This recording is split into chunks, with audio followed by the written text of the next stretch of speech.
गरीब की बारिश। शहर की कच्ची बस्ती में एक गरीब मजदूर कालू रहा करता था। कालू के घर में उसकी पत्नी जानकी थी। जानकी लोगों के घरों में झाड़ू पोछा करके कुछ पैसे कमा लेती थी और वहीं कालू किसी तरह मेहनत मजदूरी करके 2 वक्त की रोटी का जुगाड़ कर लेता था। कुछ दिनों से हो रही बारिश के कारण कालू की मजदूरी बंद हो गई थी। अरे जानकी, इस बार तो बरसात ने हद ही कर दी, रुकने का नाम ही नहीं ले रही। कुछ समझ में नहीं आ रहा, अगर इसी तरह काम पर नहीं गया तो 2 वक्त की रोटी का जुगाड़ कैसे होगा।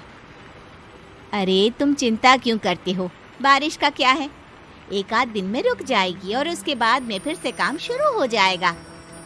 अरे 3 दिन तो हो गए, बरसात तो रुक ही नहीं रही है और आगे भी रुकने के कोई आसार नहीं दिख रहे।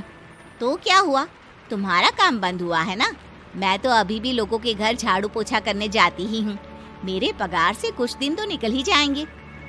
अरे घर का खर्चा तो हम किसी तरह चला लेंगे जानकी, लेकिन ये जो छत टपक रही है इसका क्या करेंगे? ये बात तो आपकी सही है। हमारी झोपड़ी अब काफी पुरानी हो चुकी है और इसके छप्पर में भी कई सारे छेद हो गए हैं। रात भर पानी टपकता रहता है। अरे मैं भी इसी बात से बहुत परेशान रहता हूँ। कहीं किसी दिन ज्यादा बारिश आ गई तो हमारी झोपड़ी टूटकर बिखर ना जाए। राम राम राम, ऐसी अशुभ बातें क्यों करते हो? अरे ऐसा कुछ नहीं होने वाला। ये झोपड़ी ही तो हमारा सब कुछ है। अगर यही नहीं रही तो हम जाएंगे कहाँ? ठीक है जानकी, जब तुम्हारी पगार मिल जाएगी तो कुछ पैसे बचाकर झोपड़ी के छप्पर की मरम्मत करवा लेंगे। शायद हमारी परेशानी कुछ कम हो जाए। ठीक है जी, अब ना ज्यादा परेशान मत हो। ये लो खाना खा लो और सो जाओ, सुबह मुझे भी जल्दी काम पर जाना है। जानकी और कालू अपनी झोपड़ी में सो गए। रात को अचानक से बहुत तेज बारिश शुरू हो गई। धीरे धीरे बारिश का पानी कालू की बस्ती में भरने लगा। पानी भरते भरते झोपड़ी के बाहर तक पहुंच गया था। सुबह के वक्त जब कालू और जानकी सोकर उठे, हे भगवान, ये क्या हो गया? बारिश का पानी तो हमारे घरों तक पहुंच चुका है। अब मैं काम पर कैसे जाऊंगी? रहने दो जानकी, तुम आज काम पर मत जाओ। ऐसे पानी से निकल कर जाओगी और बीमार पड़ गई तो लेने के देने पड़ जाएंगे। लेकिन अगर नहीं गई तो मालकिन लोग नाराज हो जाएंगे। आप जानते हैं ना, बड़ी मुश्किल से 1 दिन की छुट्टी भी नहीं देती है। अरे लेकिन जानकी, झोपड़ी के बाहर तो पूरी बस्ती में पानी भरा है, तुम जाओगी कैसे? जानकी जैसे तैसे करके काम पर चली जाती है, लेकिन अगले दिन फिर से बहुत ज्यादा बारिश होती है और बस्ती में ज्यादा पानी भर जाता है। आज तो मैं तुम्हें किसी भी तरह काम पर नहीं जाने दूंगा। अरे अगर तुम्हें कुछ हो गया तो क्या होगा? ठीक है, तुम ठीक ही कहते हो, आज नहीं जाती। अगर मालकिन नाराज हो गई तो मना लूंगी किसी तरह। अरे मनाने वाली क्या बात है, जब तुम बताओगी कि हमारी झोपड़ी में पानी भर गया है तो वो खुद ही समझ जाएंगे ना। अगले 2 दिन तक तेज बारिश होने की वजह से जानकी, कालू और आसपास की बस्ती में रहने वाले सभी लोगों के घरों में पानी भर जाता है, जिसकी वजह से जानकी काम पर नहीं जा पाती। और 3 दिन के बाद जैसे ही जानकी काम पर पहुंचती है, कहाँ थी तुम? पिछले 3 दिनों से काम पर क्यों नहीं आई? मेम साहब क्या बताऊं, इतनी ज्यादा बारिश हो रही थी, हमारी पूरी बस्ती में पानी भर गया है और उससे भी ज्यादा तो मेरी झोपड़ी के अंदर पानी भर गया। आप ही बताइए कैसे आती मैं? इसका मतलब ये हुआ कि बारिश होगी तो तुम काम पर नहीं आओगी?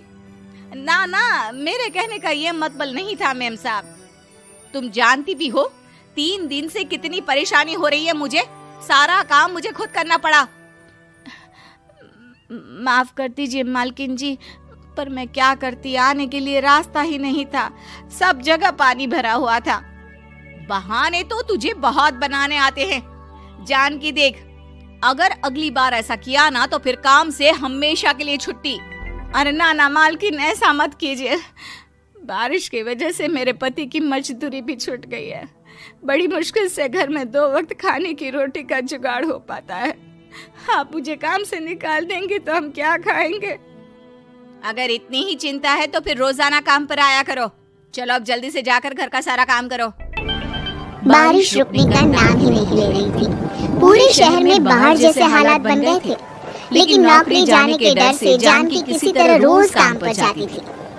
एक दिन जब जानकी काम करके अपने घर लौट आई तो अचानक उसकी बस्ती में कुछ लोगों का शोर सुनाई दिया। अरे लगता है बाहर कुछ हुआ है, मैं जाकर देखता हूँ। हाँ हाँ, पता तो कीजिए, ये बस्ती में लोग इतना शोर क्यों कर रहे हैं। बाहर जाकर कालू ने एक आदमी से पूछा, अरे क्या हुआ भाई, इतना शोर क्यों मचा रहा है? अरे क्या बताए भैया, अपनी बस्ती के बाहर एक पुल टूट गया है और वहाँ पर एक कार फंसी है। थोड़ी देर में अगर किसी ने नहीं बचाया ना तो वो कार पानी में बह जाएगी। हाँ? ये क्या कह रहे हो भैया, कार के अंदर कोई है क्या? हाँ, कोई औरत बैठी है, अकेली है, बहुत रो रही है बेचारी, मदद के लिए बुला रही है। अरे तो हमें जाकर उनकी मदद करनी चाहिए ना। अरे लेकिन इसमें बहुत खतरा है, हमें अपने आप को बचाना चाहिए। पानी कभी भी हमारी बस्ती की तरफ आ सकता है। अरे तुम्हें नहीं चलना तो मत चलो, लेकिन मैं तो जाकर उस औरत की मदद जरूर करूंगा। कालू उस जगह पर पहुंचता है जहां वो औरत कार में फंसी हुई थी। वहां पर पानी का बहाव बहुत तेज था और सारा पानी कालू की बस्ती की तरफ ही आ रहा था। कालू ने एक बड़ी सी रस्सी को पेड़ से बांध दिया और दूसरे सिरे को कार की तरफ फेंक दिया और उस औरत को रस्सी के सहारे बाहर आने के लिए कहा। तभी वहाँ जानकी भी दौड़ती हुई आई। और ये तो मेरी मालकिन है जिनके यहाँ मैं काम करने जाती हूँ। और मैडम जी, आप डरिएगा मत, आपको कुछ नहीं होगा। आपकी गाड़ी को भी मैंने रस्सी से बांध दिया है। थोड़ी देर में पानी का बहाव कम हो जाएगा, फिर हम आपकी कार को भी बाहर निकाल लेंगे। क्या तुम जानकी के पति हो? हाँ हाँ, जानकी मेरी ही पत्नी है, आपके यहाँ काम करती है ना। लेकिन मेम साहब, आप यहाँ पानी में कैसे फंस गई? अब क्या बताऊँ, मैं अपनी सहेलियों के साथ पिकनिक पर गई थी, वहीं से लौट रही थी। अचानक पानी का बहाव तेज हो गया और मेरी गाड़ी फंस गई। अरे कोई बात नहीं मालकिन, अब ना आप बिल्कुल सुरक्षित हैं। मैं तो बहुत बुरी तरह डर गई थी, कब से मदद के लिए चिल्ला रही थी, लेकिन कोई मेरी मदद के लिए नहीं आया। भला हो तुम्हारा पति का जिसने मेरी जान बचा ली। लेकिन जानकी, मैंने तुम्हारे साथ बहुत गलत व्यवहार किया। इतने खराब मौसम और बाढ़ में भी तुम्हें काम पर आने के लिए कहा, नौकरी से निकालने की धमकी भी दी, और तुमने मेरी जान बचाई। मुझे माफ कर दो। अरे कोई बात नहीं मालकिन, आपकी जान बचाना तो हमारा धर्म था।